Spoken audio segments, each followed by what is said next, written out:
start this way just because I feel my best, my calmest, and my best physically when I'm playing the drums. So this just puts me in a nice, calm place to start. So I hope you guys like it. So anyway, so today what I want to do is I want to do a seminar that when I originally intended to do this, I wanted to do a seminar on how to audition for the NHMEA Jazz Festival, which is coming up in a couple weeks. But after I started prepping for this, I started to realize that a lot of these topics don't just pertain to those who are auditioning for the festival, but also just any aspiring jazz drummer whatsoever. So the goal of the seminar is to provide you guys with some exercises and some things that you can use to help you approach some of the crucial areas of study if you're going to pursue this style of music. So the first thing I wanted to do is, first I want to introduce this beautiful PowerPoint presentation here that my wife did for me. Thank you so much. So the first thing I wanted to do is just kind of narrow down the focus a little bit, because saying that we're going to do a seminar on jazz drumming is very, very vague. It's like saying like we're going to do a seminar on like cinema or like literature. Like the jazz drumming has gone through so many different evolutions throughout the years. So what we're going to do is we're going to focus primarily on the swing era of drumming, which is from 1935 to 1946. And this is an important era for drummers, because this is when the drum set stopped being mostly a timekeeping instrument and started to be more of a crucial part of compositions. So let's see if I know how to run this. Okay. So this is an example of one of the first drum sets from the late 1800s here. And what made the drum set was the creation of the bass drum pedal right there. So before the bass drum pedal, it used to just be a bunch of different percussionists would play all of these instruments separately. But now, with the creation of the bass drum pedal, now there would be one person playing all of these instruments. So keep in mind, this is from a drum set from the late 1800s, probably around 1890. And then this is an example of what the drum set looked like in 1930. So only 40 years after the drum set had originally been developed, you can see that it had taken on quite a different look to it. And from the years of 1890 to 1930, so much language and vocabulary had been developed between just those 40 years. And this drummer right here, by the way, does anybody know who this drummer is? Louis Bellson, yeah, Louis Bellson, yeah. One of the great big band drummers for his entire life, but yeah, he's known for playing with Duke Ellington, and also running his own band. So really important, if you're going to learn how to play this style of music, you need to immerse yourself into this style of music, okay? And it's a little bit harder nowadays because jazz isn't on the radio as much as it used to be, so you really have to go out and you need to seek out some of the recordings that made this style of music so famous. So some of the great recordings. So one of my all-time favorites, I forgot to mention as well that the band from that era, or the setup of bands from that era is the big band. So you have the 4 trumpets in the back here, you have the trombones in the middle, you have the saxophones in the front, and then you have the drum set, piano, bass guitar, and then regular guitar. So this is your standard setup. So the band was massive back then. And then here's a picture of the Count Basie Orchestra, so you can see it. So some of the classic albums that I recommend you guys check out, and it's really important because if you're going to learn this style of music, again, you got to listen to it. It's like learning how to speak a language. You're not going to learn how to speak a language just from reading vocab words out of a textbook. You need to actually go out and listen to that style of music. You need to see how people are speaking that language. So this album right here, highly recommend this album right here, Sinatra at the Sands, with the Count Basie Orchestra, and arranged and conducted by none other than Quincy Jones. It's astonishing how many brilliant minds are on one album. And this is Frank Sinatra in his prime. It's an unbelievable album. The drummer on this track, or on this whole album, is Sonny Payne, who plays with all the ferocity that you could ever want from a drummer, but also with a ton of musicality as well. So definitely check that one out. Big Swing Face by Buddy Rich. Everybody knows Buddy Rich. If you don't know Buddy Rich, then you need to go check out Buddy Rich. He's like the Michael Jordan of drumming. Very rare, like 1 in a million drummers will come along in your lifetime and be on the technical prowess and musicality as somebody like Buddy Rich. And this album is especially important to me because this is one of the first jazz albums that I ever bought. And the band on it is just so incredibly tight. It's so worth a listen. Ellington Uptown, this has Louis Bellson on it. And the first track on this album, Skin Deep, is really great to check out because he does a really long drum solo, and his drum solo sounds like a piece of music within itself. It has beginnings, it has middle, it has an end, there's a climax into it. It's like listening to like a piece of literature. It's incredible. So, Ellington Uptown. And then, of course, the classic Benny Goodman Carnegie Hall Jazz Concert, the famous 1938 concert. So this is the first time that jazz had ever been played at Carnegie Hall in New York City. And what's great about it is that at that time, if you listen to it at the beginning of the album, the crowd doesn't really know how to react. And then as the album goes on, you can slowly hear the crowd getting more into it. And by the end of the album, they encore with Sing, Sing, Sing with Gene Krupa. Everybody knows that drum part, right? Boom, boom, boom, boom, ba-dum, boom. The crowd is going absolutely insane. So awesome, awesome, awesome album to check out. So that's just a little bit about the history. I just want to talk about that really quick because it's such an important part of learning how to play the style of music. Okay, listening to the music. Okay, it's not like other styles where you can just learn a couple beats and sound convincing doing it. With this, it's about learning the language of the music. Okay, so definitely want to check out some of those classic recordings there. Okay. Also, I would be amiss if I did not mention that Ted Herbert himself, the namesake of the school, ran his own big band for over 26 years. And actually, he had a residency at the Hampton Beach Casino Ballroom from 1946 to 1972, playing 6 nights a week in the summertime. Can you imagine driving down the strip 6 days a week at Hampton Beach? How crazy that would be? Jeez, I wouldn't want to sit in that traffic. But yeah, Ted Herbert, 1946 to 1972. So, very cool. Okay. So I want to get into doing some different exercises for you guys. The things we're going to focus on today primarily are developing groove and feel and time, not just in a jazz context, but also in a funk context. We're going to talk about how to play brushes. We're going to talk about how to read drum charts, because I know there's a lot of people here who are auditioning for NHMEA Jazz Festival, and that's what they're here for. So we're going to go over that as well, and then if we have time at the end, I'm going to invite a student up to do a little exercise for you guys. So one of the, just to get started with a couple exercises here, okay, the one I want to start with is an exercise that Bob Tomani showed me at Berkeley, and this is a great exercise for developing groove and swing and time. So what makes jazz rhythms different than regular rhythms? Does anybody know? Subdivision.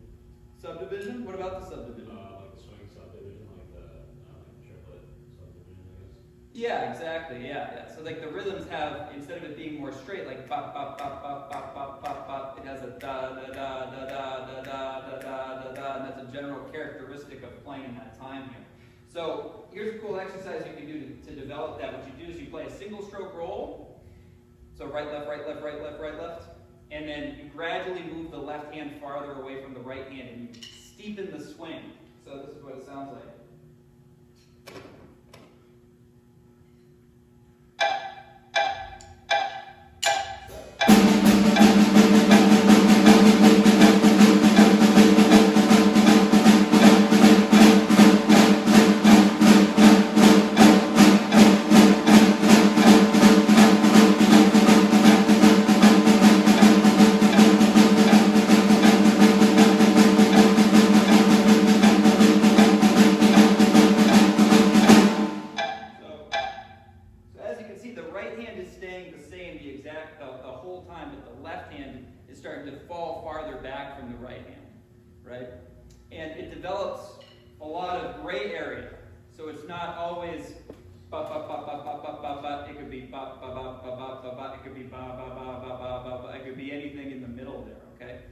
Now, what this helps with is when you're playing with different kinds of players, and as a drum set player, you're always going to be playing with other people. Very rare you go to some place and there's just a solo drum set gig. I seem to have the only one in town. But when you go and you're playing with other people are going to feel time differently. There's going to be different subdivisions and different ways of playing with people. And if you can hear where their subdivisions are, then you're better able to play with them. and fit into any kind of playing situation, no matter if it's swung, straight, or anywhere in between. So, and you can also do this with one hand as well. So,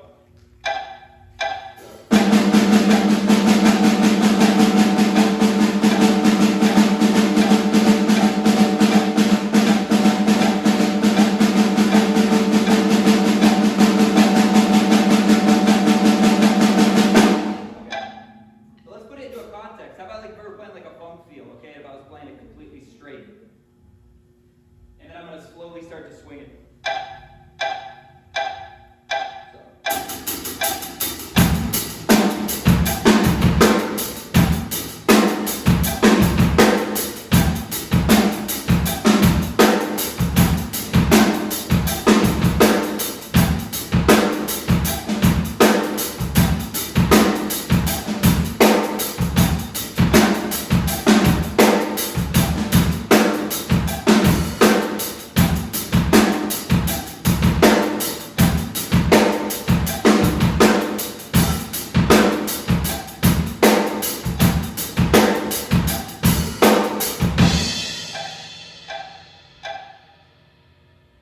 So could you hear the difference? Yeah? As I move from one to the other, right? So this helps developing and your feel in your time, okay? Because very rarely, if you're trying to play, I mean, in any kind of style, you're going to have more feel and more groove if you're more in between than if you're just straight down the middle, the whole time. And this applies to Latin feels as well. So if you do a bossa nova feel, right? So straight, right?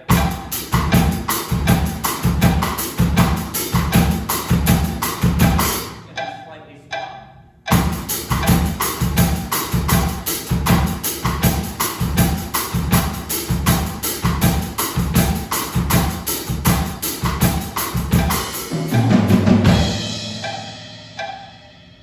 Okay?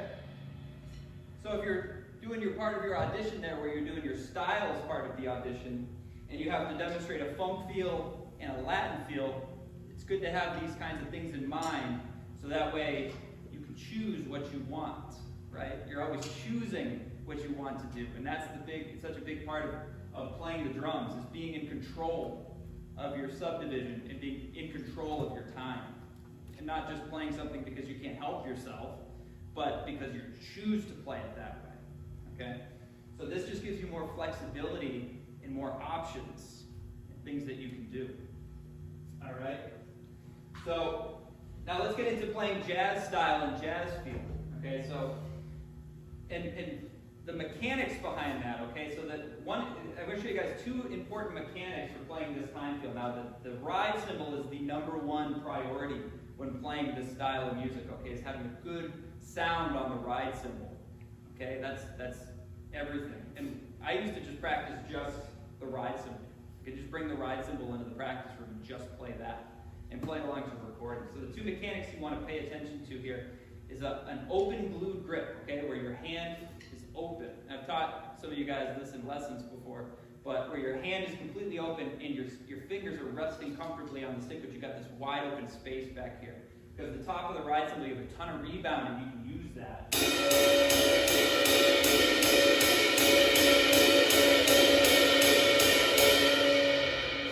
The other mechanic you want to use too is if you just drop the stick and you just let it pivot in your fulcrum in your hand.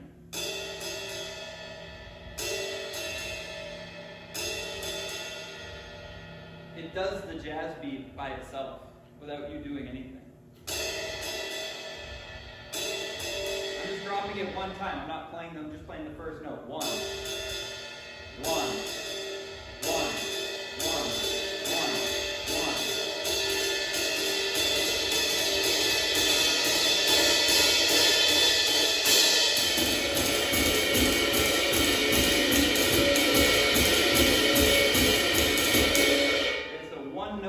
Drop of the hand, and I get 3 notes out of the tip of the stick.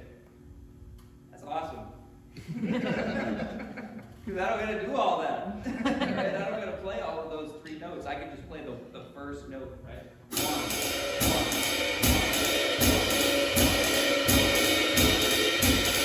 If I combine those two mechanics together, right?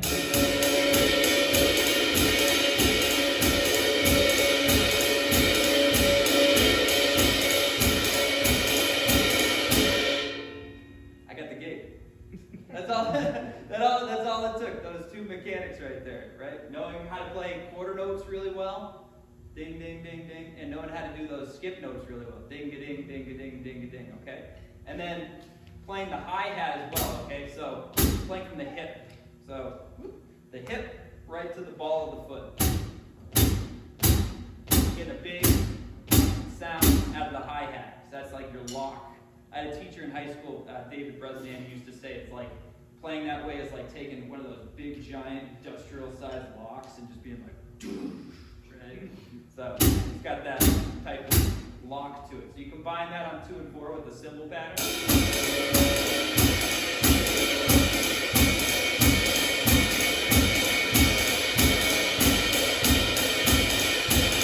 Now that's the foundation right there where that everything lies upon. So the bass drum and the snare drum, the way that they function is it's like a heavyweight boxer. Like when a boxer is like, he's like grooving and he jabs, right? Jab, jabs, but he's grooving, and then he jabs, right? So you're grooving.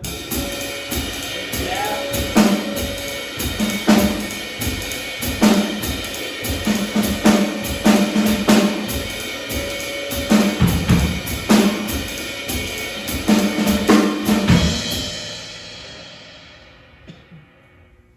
And just that approach right there, okay, it's going to get you some good points at the audition, okay? So definitely having that fundamentally there, okay, because your timekeeping, again, is everything when it comes to playing. Having that there is so incredibly crucial, okay? So by the way, I want this to feel like a conversation, so if anybody has any questions or anything like that during the seminar, feel free to raise your hand. Ma, you got any questions so far? Good. She's got it. You want me to go over anything again? Good, thank You're you. good? Okay, cool.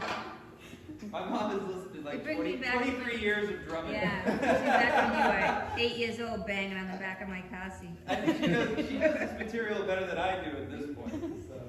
All right, the next thing I want to talk about is I want to talk about brushes, okay? So, first thing you want to do with brushes is you want to turn the snares off, okay? So you turn the snares off, right? Now, you have the outer rim of the drum, and you have the inner rim of the drum, okay? And the outer rim is for playing slower tempos, and the inner rim is for playing faster tempos, okay? And you want to make circles. Can everybody do this? Yeah, it's like that, right? It's like circles. So you got the right hand over the left hand, okay? And the goal that you're trying to do, or the thing you're trying to achieve, is you're trying to achieve a long, legato, sustained sound, okay? So, your arms never stop moving. And if they stop moving, then you lose that sound, okay?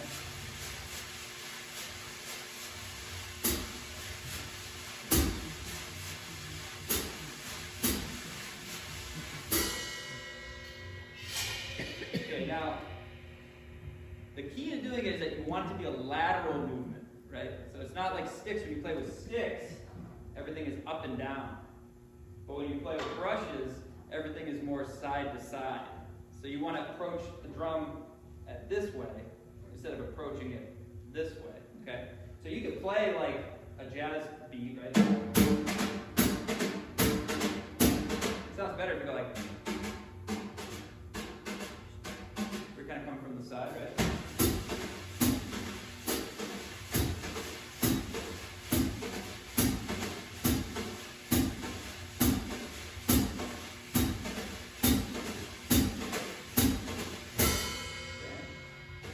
See if I can do this. Yeah. Okay, anyway.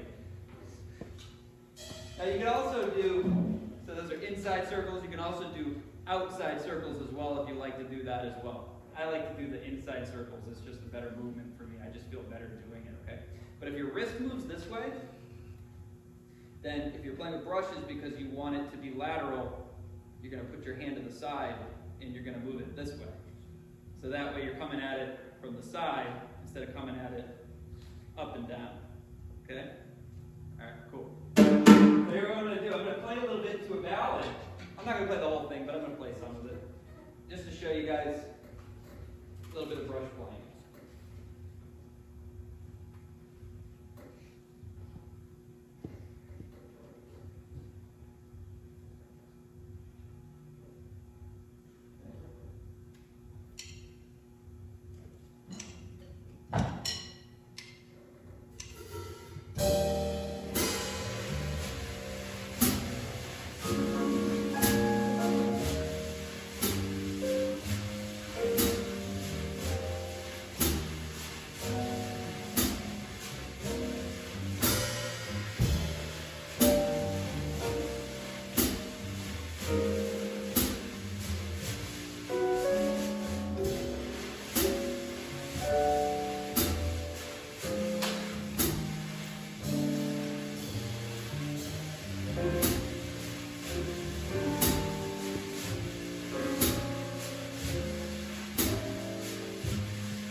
going to conclude the part of the seminar where I talk about styles and feel and mechanics and all that.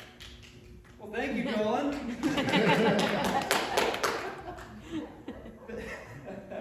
Anybody have any questions so far? Everybody good? Oh yeah, what's up? What if you try to play the drums with the brushes? What if you try to play the drums with the brushes? Yeah. That's a good question. I've never tried that. You mean like beats and stuff? Yeah. So this is good for when you're playing a gig where the owner keeps telling you to shut up. And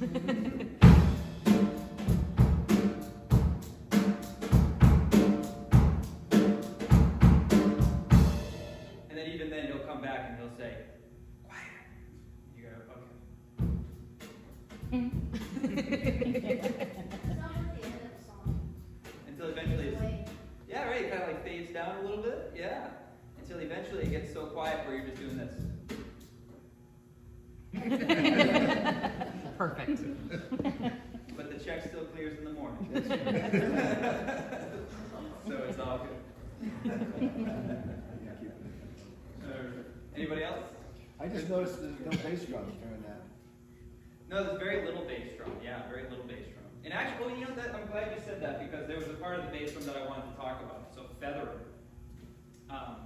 So feathering the bass drum is like where it comes from is like back in the early 30s, right, where they would have they wouldn't have amplification. So you'd have a bass player playing boom, boom, boom, boom, boom, boom, boom, boom, but at the back of the club, nobody could hear the bass player. So they would seek out drummers that would have really loud bass drum technique. So they would play like this, like.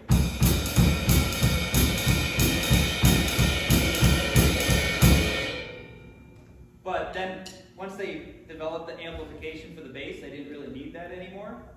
So then it went away, but they still wanted that same kind of bouncy feel, so they developed this feathering technique. And feathering, if you imagine like a feather dropping from the roof and then lands on the snare drum,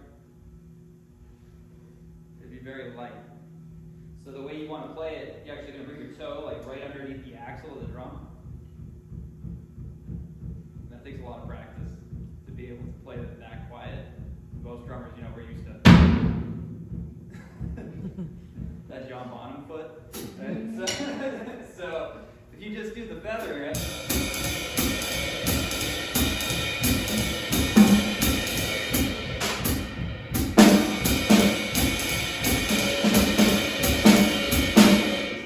Now I know what you're thinking, Dominic. You're thinking, well, why even do it, right? If you can barely hear it, right? Well, take a listen to what it sounds like if you take it away.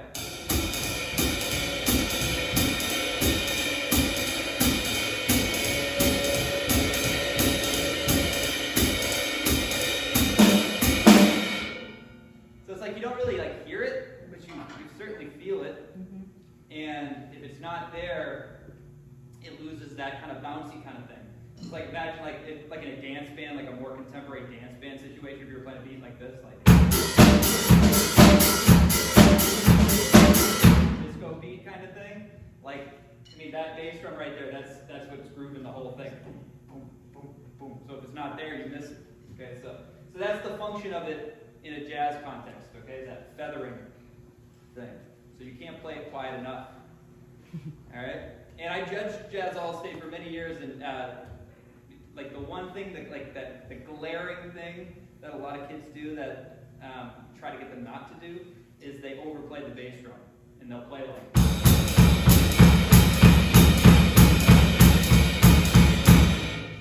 And meanwhile, I'm just sitting there in the chair like. Because the teacher in you just wants to be like, it's great, awesome, but bring that down just a little bit, right? So bass drum, you want to feather it if you're going to play it at all. Okay, you don't even need to play it, but if you want to, that's how you should approach it. Okay. So anyway, all right, let's get into the reading part of it. So reading drum charts.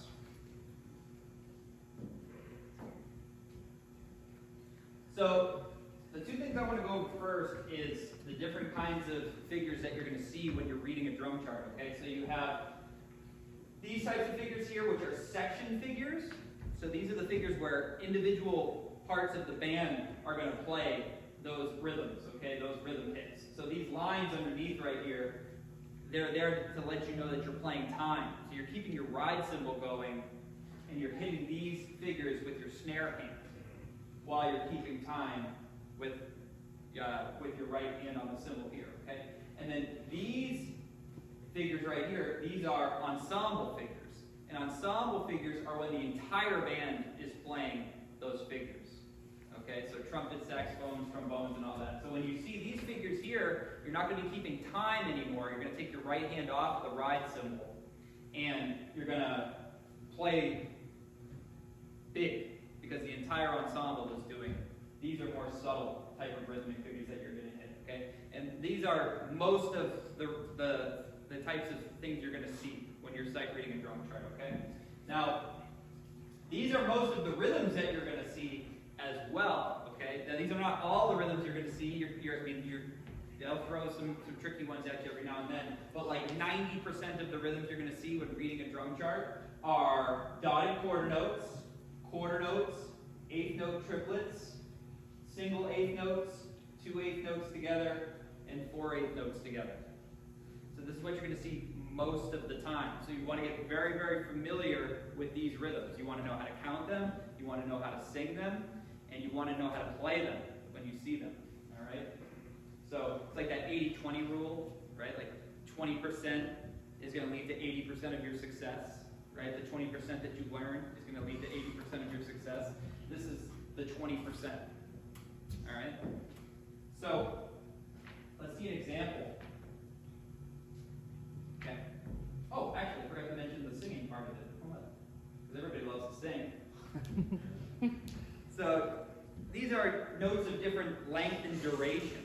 All right. So we have a dotted quarter note here, which is 3/8 notes long. Okay. So you can say the numbers in the syllables if you want to, but I personally don't like to because I don't think it's very musical. So, but if you have the first one here, okay, the count would be 1 and 2, 1 and 2, 1 and 2. So I'm going to change that to a more musical sound.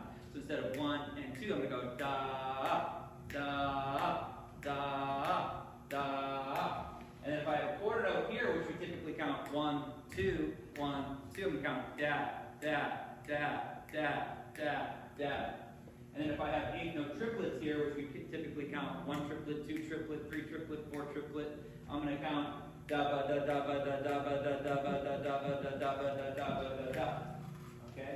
If I have a single eighth note by itself, I'm just going to say da. Y'all say that? Da. Da. Yeah, you got it. If I have 2 in a row, I'm going to go do da. Okay? You say that? Ready, go. Do Yeah, that. good. If I have 4 in a row, I'm going to do da do da da. 1, 2, ready, go. Da do da da. Awesome. Okay. So now I have an example here. Okay. So we have section figures up on the top here. Okay. And the section figures that we have mean that we're going to be keeping time with the right hand while we're playing these figures here with the left hand. Okay. So instead of counting again the numbers and the syllables, what I'm going to do is I'm going to sing the notes and the durations, okay?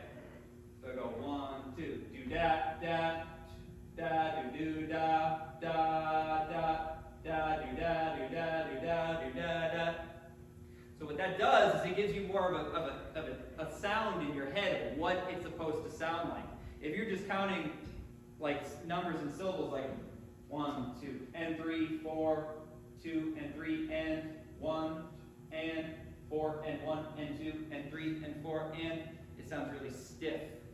It doesn't have the phrasing that you're going to have like a horn player would play, right? Horn players don't play short notes all the time. Like drummers, we play mostly short notes, but saxophone players, they play long notes and short notes, okay? So again, 1, 2, do da, da, da, do da, da, da, da, do da, do da, do da, do da, da. Okay. So now you play it. Hopefully. So 1, 2, 3, 4, 1.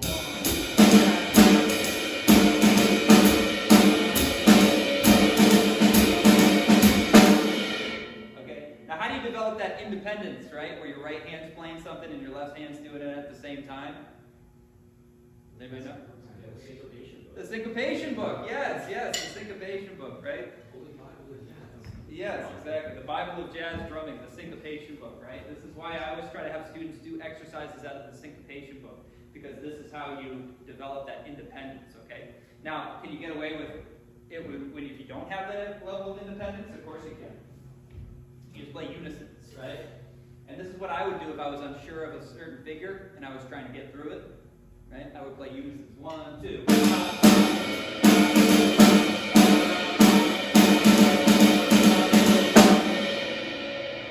Because it works, right? And the point is to show the person who's judging you that you know how to read these rhythms, right? Not that you can coordinate your right hand with your left hand, but that you can read these rhythms, that you know what they're supposed to sound like. Okay? So, number 2, we have, I love this laser pointer too, right here. I feel like Steve Jobs up here. This is really cool. Alright, so you got the dotted corner, we got da, do da, da, da, da, da, da, do da, do da, do da, do da, do da, do da, da. Okay? So now I can hear it in my head already what it's supposed to sound, right? Da, do, do, da, da, da. Da da do da do da do da do da do da do da da. Okay.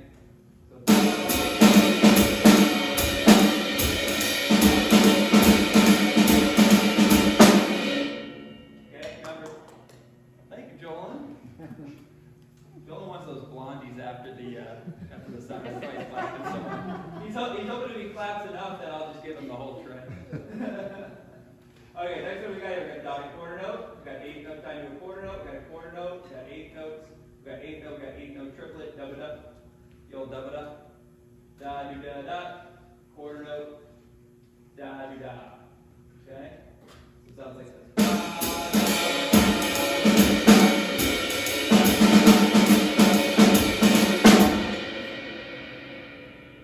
Alright? So this is how I think about these rhythms here, okay? Because if I'm thinking numbers and syllables like 1 and 2 and 3 and 4, and it's too much CPU that's going on inside of my head. I don't like that.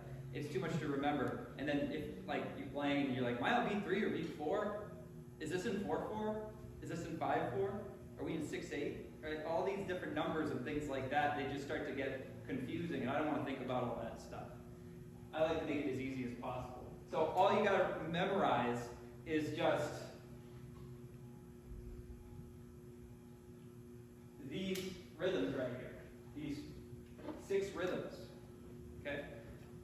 Now, those of you who are auditioning for the festival, if you want to take a second to take a screenshot of that on your phone, highly recommend it.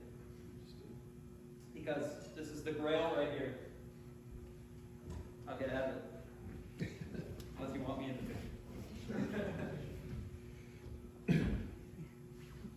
Okay, cool. Alright, so now we're going to go to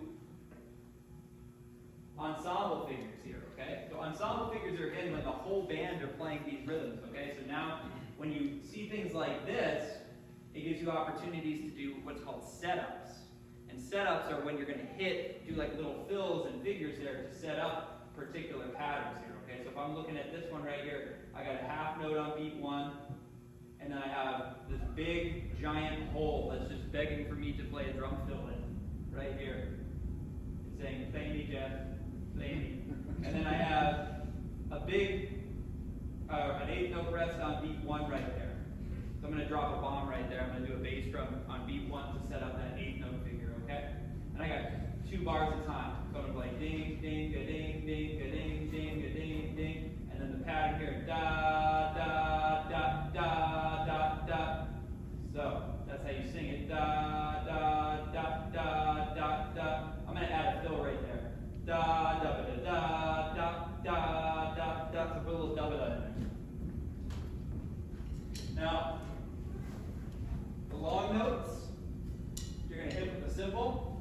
So dotted quarter notes and half notes. And then the short notes you're going to hit with the drums. Okay? So, where's my laser pointer? Oh, here. So I'm going to hit that with the cymbal. I'm going to hit that with the cymbal. Short.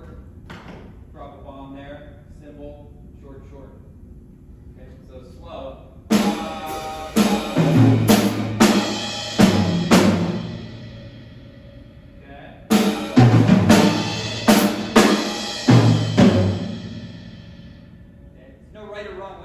orchestrating it, you can orchestrate it any way you want. But the duration and the length is what make you stand out. Okay? Instead of just playing it all on the same sound. If you have long and shorts, it makes you sound like more like you know what you're doing. And that's the whole point. You're just trying to show people that you think you know what you're doing. So, okay.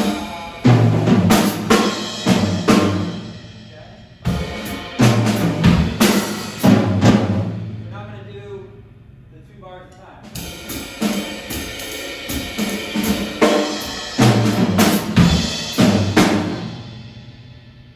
Okay?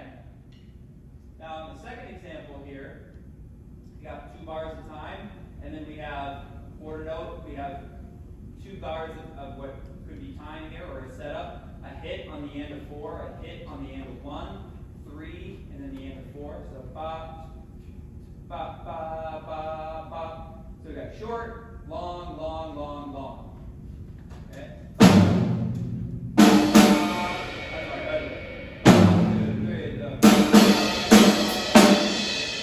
Now I'm going to do a fill that's written, that's going to be from beat 2 to beat 3. So right from here, okay? So. The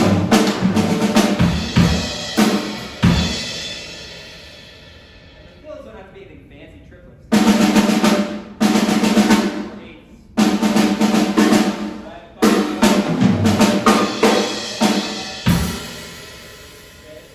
Now with the 2 bars of time.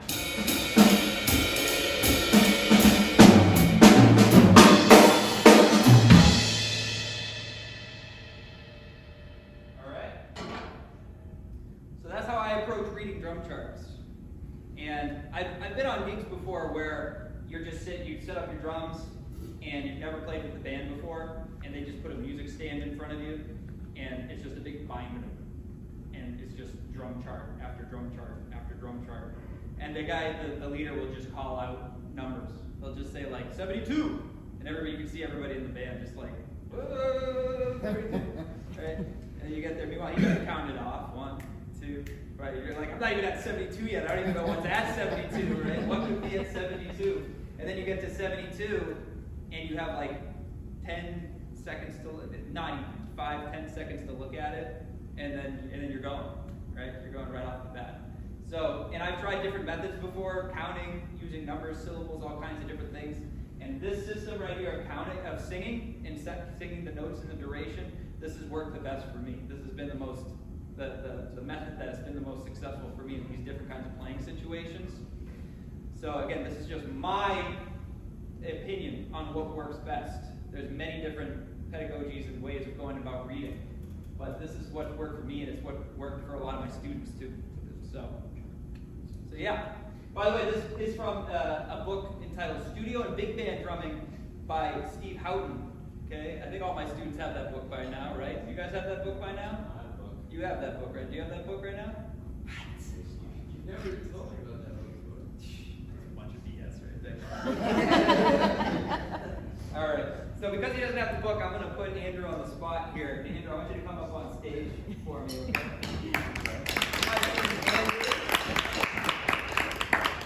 Andrew is auditioning for the festival in a couple weeks here. He's a stellar player. And he's a good looking dude. Yeah. All right, go ahead. Take it.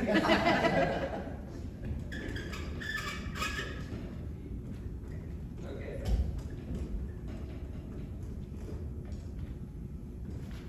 So Andrew's going to demonstrate an exercise that I like to do for developing trading 4 vocabulary. All right? Or drum fills in general too, not just trading 4s, right? The trading 4s is when you play 4 bars at a time and you play 4 bars of a drum solo. So Andrew's going to demonstrate this for us here. And the exercise that I like to do is, so that way your phrases are coming from a more genuine, honest place of expression, and not just like you just blowing licks. Because everybody knows licks, right? Everybody knows patterns and things that we can rely on to. It's like muscle memory type of stuff, right? But that stuff can sound kind of forced sometimes because it's like, I had a teacher one time who used to call it hand vomit. Because it's just like, you're just moving your hands and you're not really invested in what you're doing. Huh? Yeah, it's Dave English. Yeah.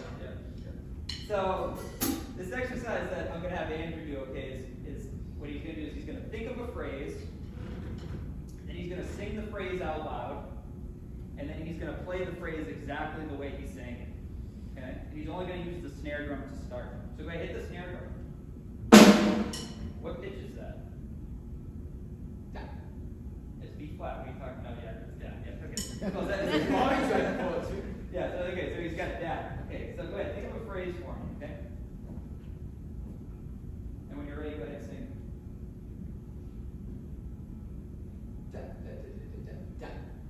Go for it. I like it. Okay, give me one more. Can I steal that? That's good. Okay, go ahead, try that. Okay, hit the bass drum for me. What pitch is that? It's a little sharp, but yeah, it's not. It's not F. We got boom, right? So we got bap and we got boom. Okay, but send me a phrase using bap and boom. Okay, go ahead. Play. Okay, cool, awesome. All right, now here's what I want you to do. So you got bap, boom, da da da da bap. Do you remember your first phrase?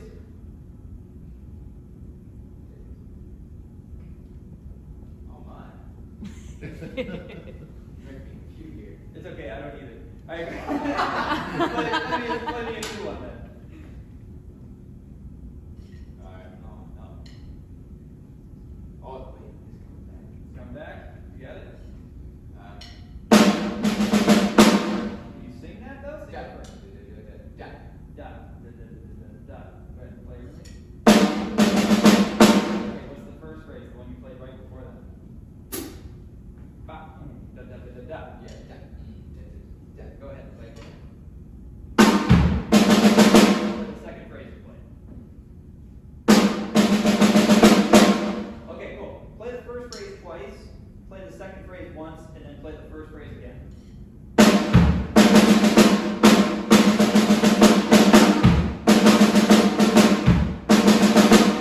Ba, da da da da ba, ba, da da da da ba. Right? Good. 1, 2, ready, go.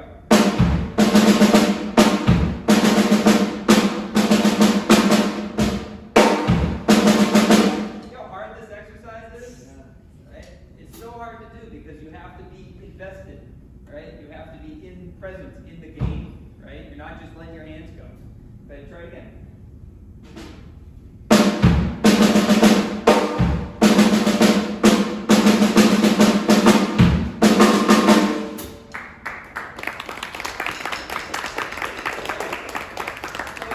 Play me 4 bars at a time and then play me that phrase for me.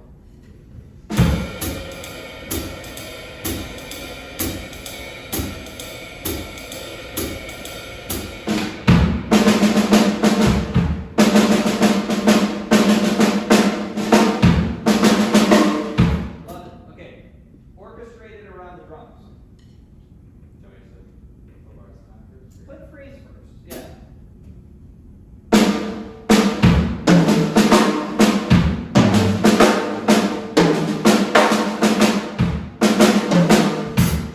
4 bars at a time and then play the phrase. Sounds great.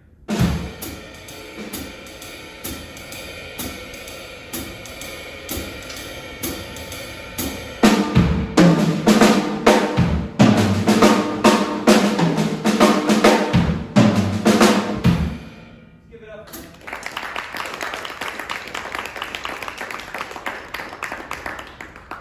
All right, so we're getting to that time. I hope this was informative for you guys, and I hope you guys learned something today and gave you some ideas and some ways to practice at home. Before we wrap it up, does anybody have any questions at all? Anything at all? No? So afterwards, my wife made her world famous blondies. Let me tell you, these things are, they're building a name for themselves here. Okay?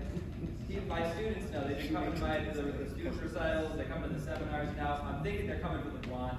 That's why they're coming. So please grab as many as you'd like on the way out. And thank you so much for coming. Good luck at your